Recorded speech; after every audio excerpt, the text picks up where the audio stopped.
Et puisque le week-end commence, allons boire un verre. Et si votre village fait partie des 26 000 communes de France qui n'ont plus de bistrot, peut-être aurez-vous la visite du bar Nomade, un troquet itinérant créé par deux amis. Et c'est Claire Amoir-Vanier et Christian Lemel qui nous en parlent. Regardez. Un soir pas comme les autres dans le village de Guerdvillers. Un camion rigolo débarque sur la place de l'église. À son bord, un sympathique duo au look rétro vous invite à leur table.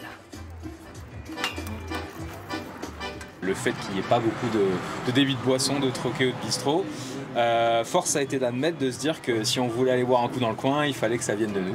Ce qu'on nous dit le plus souvent, c'est que oh là là, ça fait plaisir d'avoir enfin un endroit pour se rassembler. Et c'est exactement ce qu'on voulait faire, donc on est très contents.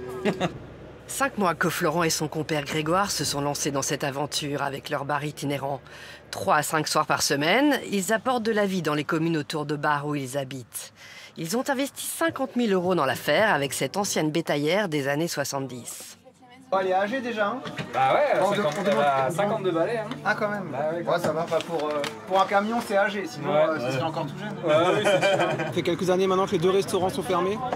Et puis il manque quelque chose d'attractif pour que les gens puissent se voir, se rencontrer.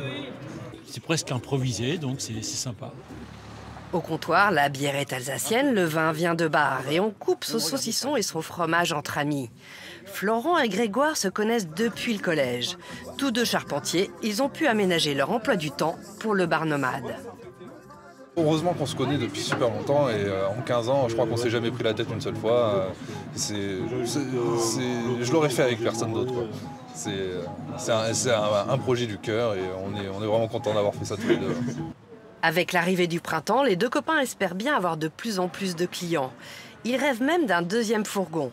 Pour cela, ils devront sans doute lâcher définitivement le bois de charpente pour le zinc.